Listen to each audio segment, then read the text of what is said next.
Walmart is investing in vertical farming, a company called Plenty. The retailer plans to start carrying the farm's greens in all California stores later this year. The vertical farming technology aims to bring farm produce closer to your kitchen table while increasing freshness and limiting waste. Vertical farming can be done inside and is not vulnerable to unpredictable weather patterns and natural disasters. Healthcare providers impacted by the pandemic will receive $2 billion from the federal government. The Department of Health and Human Services says nearly 8,000 providers will get the funds starting this week. Relief payments like those from the government have been critical in helping healthcare providers prevent, prepare for, and respond to COVID-19. Unilever is firing 1,500 managers across the world. The consumer goods company is cutting its senior management team by 15% and junior managers by 5%. It's part of a larger move to restructure into 5 separate business units, each with its own president. Those will include beauty and well-being, personal care, home care, nutrition, and ice cream.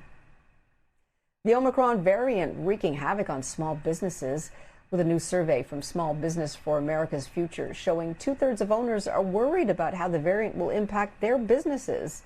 So what will calm their concerns? Business owners say policies in the Build Back Better Act would help address the challenges they're facing. Joining us now with more insight on the issue is Frank Knapp Jr., the co-chair of Small Business for America's Future. Good to see you. Thank you so much for joining us. Please start by telling us how the policies in the Build Back Better agenda will help small businesses fight their supply chain troubles. Well, there's a lot going on in the Build Back Better bill, but first let me point out something. We did a survey in December of over 1,700 small business owners, and the most amazing statistic was that 64% of those people surveyed said they disapproved of the way the Senate is handling small business issues.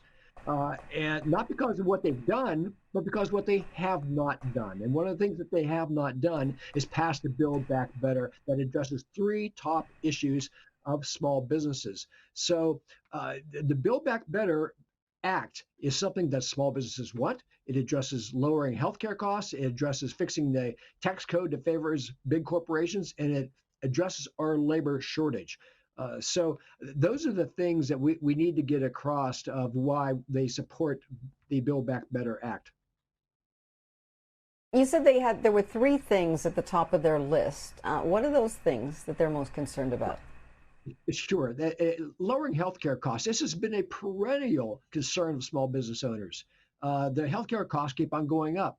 What the Build Back Better Act does is it controls drug prices. It puts a cap on a lot of the drugs that is raising up our premiums. It also fixes that tax code. The tax code that we passed back in 2017 favored big corporations and the wealthy who now are not paying their fair share of taxes. And every small business owner is out there paying their fair share, but big corporations are only paying like 10% on average. That is simply too little for them to pay for the services that they and all of us use. And the last thing is labor shortage. That's all you hear about. Well, Build Back Better has a provision that is going to be a child credit for child care.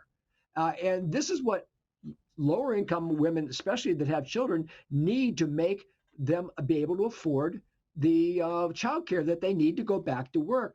The women who have less than a high school education or less than a college education, they're the ones that really have not come back in the workforce because it's not in their economic interest to do so because they cannot afford good quality health care. Build Back Better has that child care tax credit that we desperately need. So what about the policies then? Which policies would be the most beneficial for business owners? Well, a number of them within the Build Back Better. Again, we just mentioned the child tax credit. We've got to get this labor shortage under control, and we can't do that until we have people who are sitting on the sidelines come back in. And they're sitting on the sidelines because it's not in their financial interest to come back into the workforce. And it's got to have a fair tax code also. Right now, the big corporations can lower their taxes or pay no taxes. 55 multinational corporations are paying no taxes. That enables them to have an unfair competitive advantage to small businesses. That needs to be changed, and it can be done in the Build Back Better Act. And then the healthcare costs. We have got to get control of our prescription drug costs. This is always a top concern of small businesses. Build Back Better has the provision to cap a lot of these drug prices that are driving up premiums. So those three alone would be dramatic improvements for small businesses to help us get through this pandemic and be able to be successful going forward. Do you think a lot of small businesses are going to survive what we're dealing with right now with inflation, supply chain issues, and then these interest rate hikes that we're expecting this year from the feds? Well, that is a serious problem. A lot of small businesses did not make it through the first 2 years of the pandemic. And we keep on having these variants come up and driving down consumer demand, people not wanting to go to shopping or not going to restaurants. All that drops consumer demand. And these small businesses, a lot of them are just hanging on by their fingernails. If we have another drop in consumer demand and people not going out and spending money with their local small businesses, a lot more of them are going to go under. Now, let's hope that we can turn this around. But again, if we do things, the Senate has the ability to do these things. The Senate can pass this Build Back Better Act and address a lot of the concerns. That is what is needed to really make these small businesses feel comfortable that they will be able to succeed going forward. But it's up to the Senate. And right now, again, small business owners, 64% are not happy with the Senate because they're not passing the Build Back Better to address some of their top needs.